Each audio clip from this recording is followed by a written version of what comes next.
Assalamualaikum warahmatullahi wabarakatuh. Hai teman-teman, kembali lagi bersama saya Desi Ratnasari, NIM D1A021396 dari kelas E1 Hukum Pemerintah Daerah Ilmu Hukum Fakultas Hukum Universitas Mataram, dengan dosen pengampu Bapak Johannes Jonikonya SHMH. Dalam kesempatan kali ini, saya akan menyampaikan argumen mengenai jelaskan beserta contoh konflik lokal apa saja yang timbul dalam pembentukan daerah otonomi baru. Dan yang kedua, apa saja solusi alternatif yang dapat Anda kemukakan untuk mengantisipasi dan menanggulangi permasalahan dalam pembentukan daerah otonomi baru. Pertama-tama, saya akan menjelaskan mengenai persoalan tentang contoh konflik lokal apa saja yang timbul dalam pembentukan daerah otonomi baru.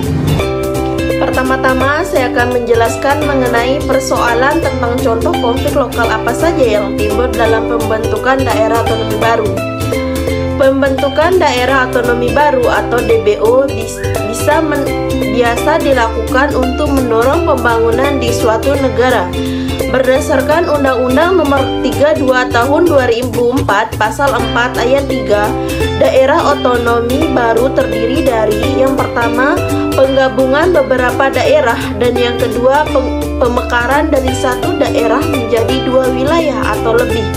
Menurut Peraturan Menteri Keuangan Nomor 162 Tahun 2011 Pasal 1 Ayat 3, daerah otonomi baru adalah daerah otonom yang berusia sampai dengan 5 tahun. Pembentukan daerah otonomi baru merupakan hal yang biasa jika hal itu mampu mewujudkan keinginan masyarakat daerah, karena yang jelas dengan munculnya daerah otonomi baru akan memunculkan pula permasalahan baru. Ada dampak positif dan negatif yang membayangi pelaksanaan otonomi daerah, khususnya bagi daerah otonomi baru. Lahirnya daerah otonomi baru diharapkan berdasarkan atas keinginan masyarakat yang mampu meningkatkan partisipasi masyarakat dalam pembangunan daerah dan bukan atas keinginan elit lokal saja. Konflik yang terjadi antar daerah otonom dan internal daerah otonom yaitu pembagian kekuasaan pemerintahan. Pembagian kekuasaan dalam suatu pemerintahan dapat dibagi menjadi dua cara, yaitu horizontal division of power atau pembagian kekuasaan secara horizontal pada jenjang yang sama antar pejabat dan antar lembaga pemerintahan. Sedangkan yang kedua, vertical division of power atau pembagian kekuasaan antar negara pusat dan area atau wilayah daerah yang dibentuknya. Baik, dari paparan penjelasan di atas, sekarang saya akan menjelaskan tentang contoh konflik lokal yang timbul dalam pembentukan daerah otonomi baru, yaitu konflik pemekaran daerah yang terjadi di Maluku Utara. Pemicu konflik ini yang terjadi pada tahun 1999 sampai dengan 2000, bahwa konflik di Maluku Utara pada tahap awal adalah konflik yang bernuansa suku, yang kemudian menyebar menjadi konflik yang bernuansa agama, serta adanya nilai dan norma budaya yang direduksi dan dipolitisasi untuk kepentingan ekonomi dan politik kelompok.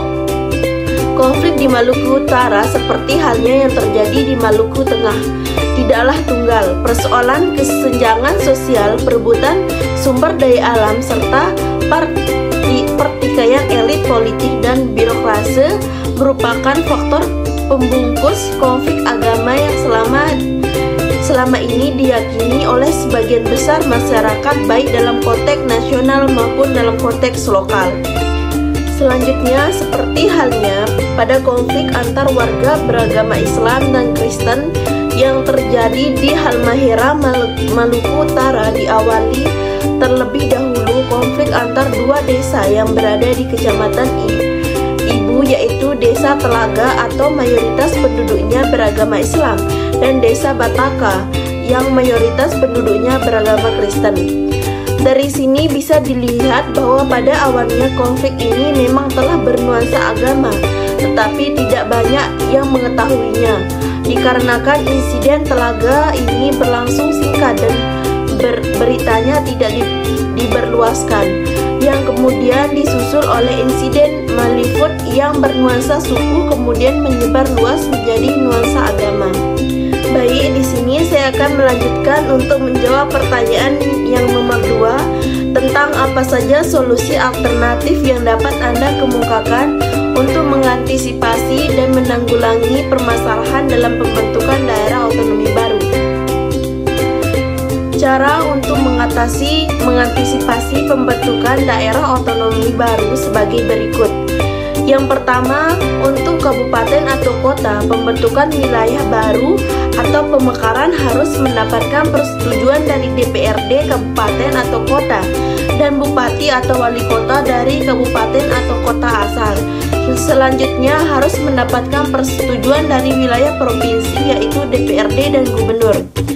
Yang kedua, para pihak dari pemerintah daerah harus benar-benar memikirkan dampak apa yang akan timbul jika ada pemekaran daerah, dikarenakan dengan pembentukan daerah otonomi baru bisa berdampak juga kepada biaya-biaya yang timbul, misalnya untuk pemilihan kepala daerah. Yang ketiga, yaitu untuk melakukan pembentukan daerah baru harus memikirkan apakah suatu daerah yang dibuat akan memberikan kesejahteraan bagi masyarakat atau tidak. Pembentukan daerah otonomi baru bertujuan untuk mendekatkan pelayanan kepada masyarakat dan untuk mencegah terjadinya konflik. Sedangkan cara untuk menanggulangi konflik pembentukan daerah otonomi baru yaitu dengan cara yang pertama, melakukan negosiasi dalam keseluruhan yang terjadi pada konflik pemekaran daerah otonomi baru. Yang kedua, melakukan tahapan pemecahan masalah adalah tahapan di mana perlu diupayakan kondisi yang kondusif bagi kelompok-kelompok yang bertikai agar dapat melakukan transformasi konflik. Sedangkan yang ketiga, tahapan terakhir yaitu dengan membangun perdamaian meliputi tahap rekonsiliasi dan konsolidasi. Dan dalam tahapan rekonsiliasi untuk memulihkan kesucian masyarakat yang sudah ternodai dari tindak kekerasan yang sudah diupayakan oleh berbagai pihak sehingga warga yang mengalami konflik dapat kembali ke tempat mereka masing-masing. Sekian argumen dari saya, kurang dan lebihnya saya mohon maaf. Wabillahi taufik wal hidayah. Assalamualaikum warahmatullahi wabarakatuh, dan semoga video ini bermanfaat. Dadah teman-teman.